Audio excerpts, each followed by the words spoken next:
Here we go.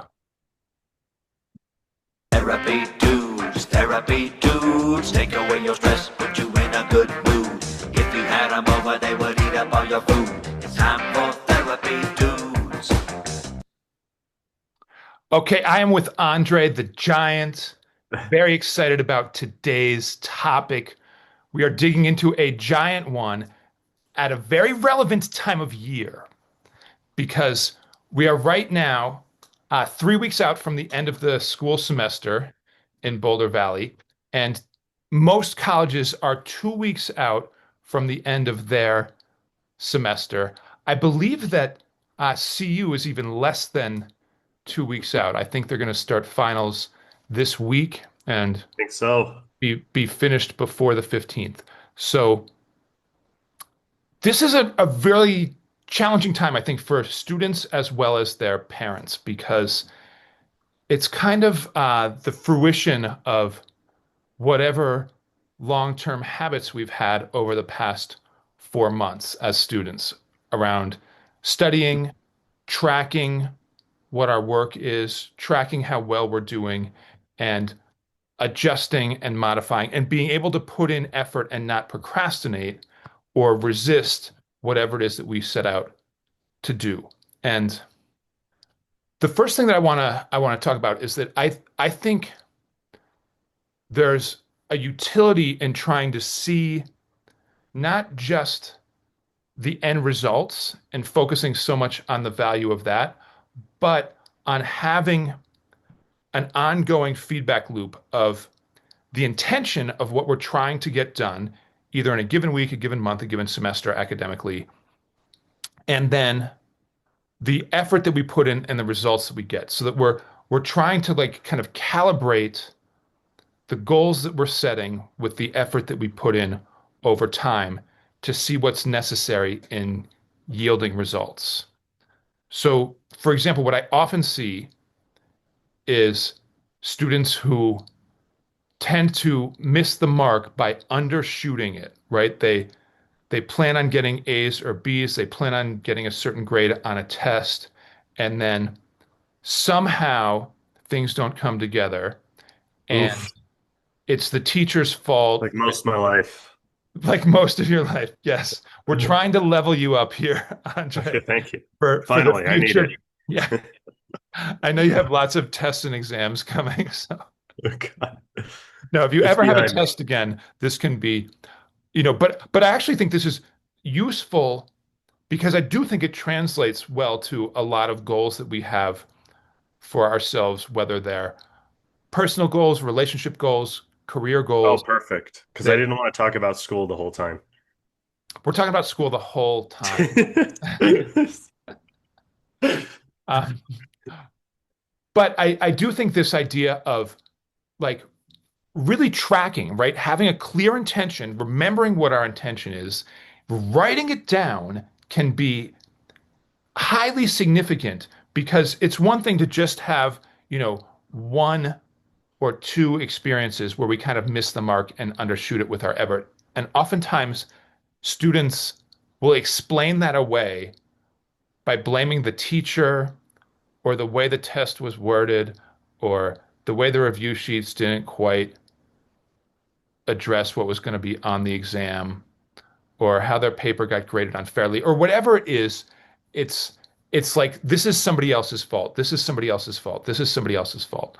But if you see 5, 6, 7, 10 times where consistently whatever the goal that you set was got missed, not by overshooting it, not by doing better than expected, but by doing worse, then the blame lies with your own effort and calibration with what is necessary to be successful.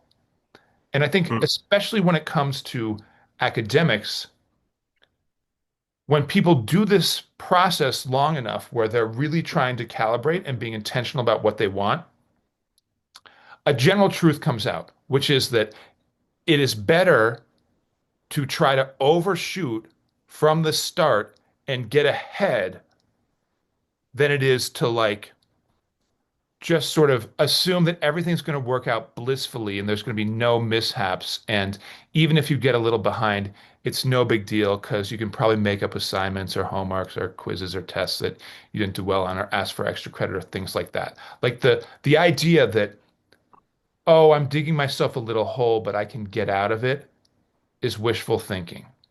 And it doesn't play out well. And we have to be honest with ourselves when we're doing that kind of thinking and when it doesn't play out. Because ultimately, what we need to be doing in these situations to actually land where we want to land is getting ahead, not falling behind. And Yeah. that requires a lot of efforts to like be disciplined and work through resistance and procrastination energy and to make a lot of tough choices during the 16 or 17-week semester where we're choosing to prioritize studying or homework or projects over clicking on our phone or goofing around with our friends or, watching a bunch of like YouTube videos. Right. You know, when I think about goals for academia, I always think about how everyone's trying to get an A, like ace everything. Yeah. And I actually just think about my father who came to this country, didn't know how to speak English, got two masters and a PhD in engineering. And I asked them one day, Dad, how did you do that? Like, you asked for help my whole life to write emails and stuff like that because you're not great at writing. You're not, he doesn't really, he's adapted. But what I found really interesting is he said, he always had this saying, he was like, if there's a way, I'll find it. That's Mm. it.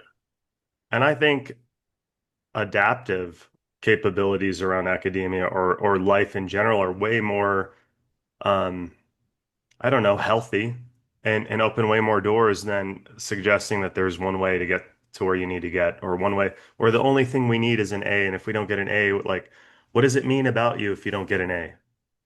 You know, Yeah. I don't think it's generally too hard to pass classes. But what does it mean about you if you don't get an A? What is it? What will happen? How will your parents view you? How will your peers view you? You know, like the pressure I think is over consuming. And I still don't know how my dad got two masters and a PhD, and he was just super adaptive. He just knew how to do it. Right. Well, and somewhere in there is a persistence and a resilience that I think is hard to access, especially when we've got a phone in our pocket Yeah. 24/7. Oh It's yeah. it's very easy when the going gets tough to pull out our phone. And That's that true. it's like I'm so glad when I was going through school. We didn't have iPhones. Yeah. And that the only games on my computer were really trivial things with terrible graphics, no color. Like it was nice that that stuff wasn't so enticing because I don't think I would have been able to navigate as successfully through that period of my life if I had the distractions that are out there today. No. And when you talk about the determination and stuff like that, I really do think that like what you focus on is what your nervous system is going to reflect. So if you focus on this being a tremendously difficult thing, this is the only way we can get through it, and it has to look like this, and it's going to be awful. Well, if that's the narrative you're spinning in your head around academia, then it's going to feel very heavy. You're not going to be motivated. You're going to want to distract yourself, right? Yeah. And my dad was not like that. He was like, I'll find a way. It doesn't matter. Oh, this is going to be really hard. All these people are afraid of it. Well, I'm not because I know I'm just going to find an outlier way of doing this that works for me, right? Yeah. Yeah. It'd That be nice if we did that more. That's all I'm saying. well, so how if you're working with clients who are in high school or college and Right. they're struggling with motivation and they're, getting behind, digging themselves a hole, like what's actually helpful? Well, why are they struggling with motivation? Like, where is this coming from? Is this like a personal issue that they're having at school with feeling left out? Is this like this is too daunting? This is overwhelming? I mean, what's helpful is finding a way to break it down in a measurable, claimable way, like where you actually can do these little steps, you know? You're training your brain essentially to do something that you didn't want to do, and you're also training it to activate the reward system by saying, "Hey, look, we accomplished something." But typically, they don't care about what they're accomplishing at school. That's the big problem. They don't see that. I don't know how many clients I have that tell me, "What's the point of what I'm doing?" I mean, even in undergrad, it's constant, Oh and yeah. I don't know how to answer that. Like the point is, you're getting a degree so you can enter the workforce, and then that doesn't look so appealing, right? Because you enter the workforce and then you're working a job that is a 9 to 5, and that nobody really wants that, right? We don't have a bunch of passionate kids out there. It's just a bunch of like, let's get through it. And I think that connecting to your why is really important when it comes to motivation. And that's really hard to find. Right. Well, and I also think that college is a precious, time-limited experience. And if people don't see the point and are just kind of going through the motions, that it's probably better to take time off and go out in the world and figure out, how to like, I don't know, go work a job somewhere for a while and see if that feels satisfying. And if you're only able to make minimum wage, see what that feels like. Sit with that for a year or two. And if that feels meaningful, then you've found meaning and purpose. But if it doesn't, then there's some kind of opportunity career out there that will give you what it is that you feel like you're missing, Yeah. right? Whether it's meaning with your work or whether it's financial resources to do the things that you want in life.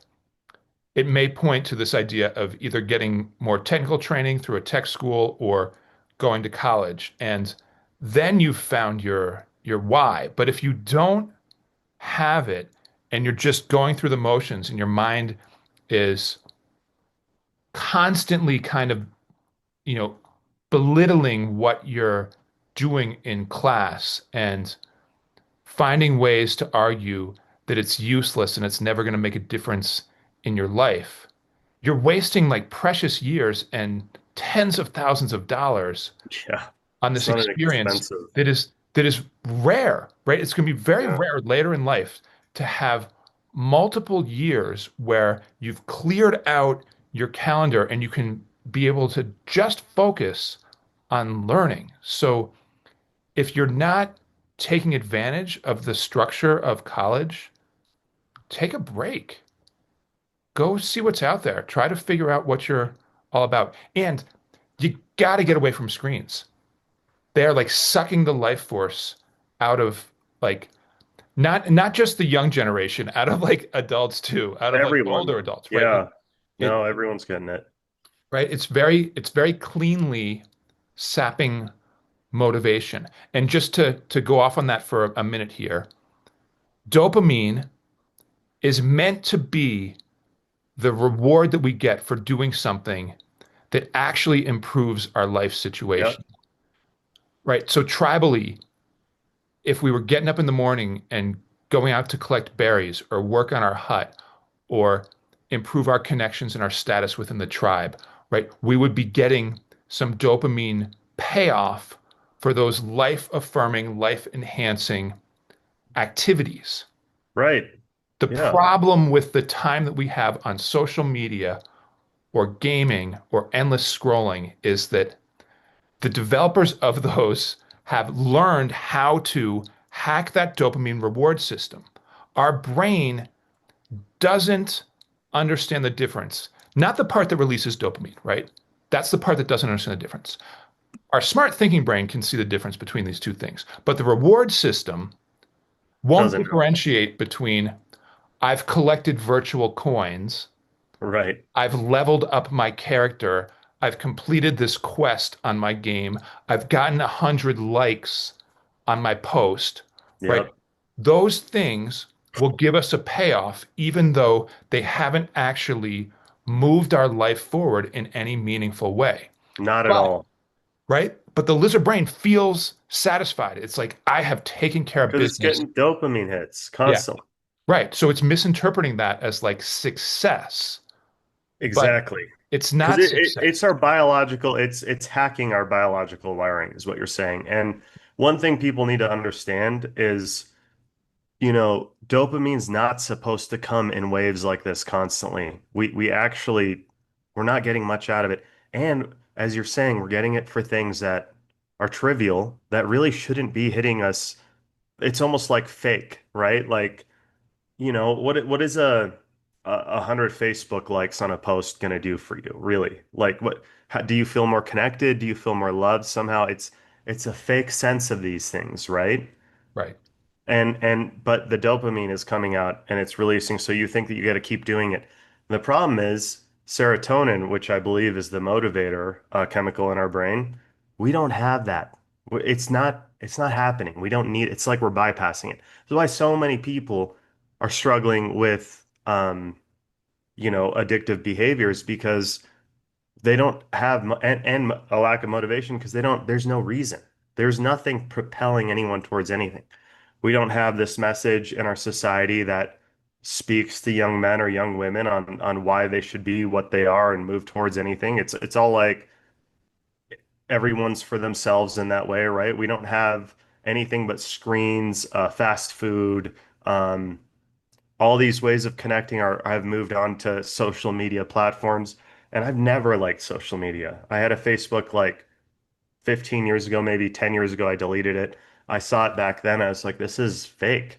And I know these people and they're posting things and it's not actually who they are. And it felt cringy. And I'm not dinging people for having social media. Some people might use it, the quote, the correct way. I don't really know what that means.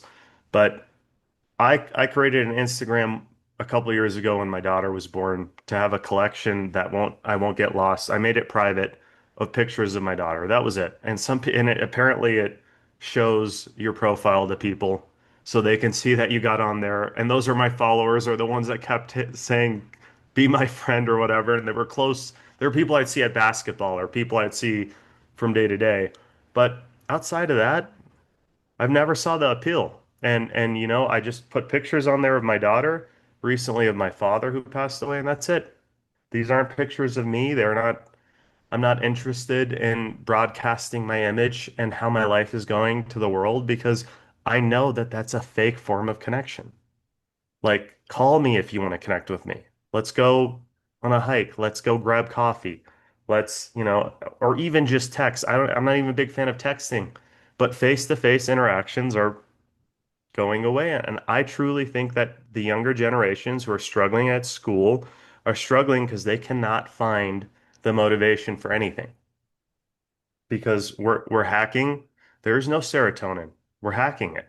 We're bypassing the motivating um, chemical in the brain, and we're just getting dumps and loads of dopamine.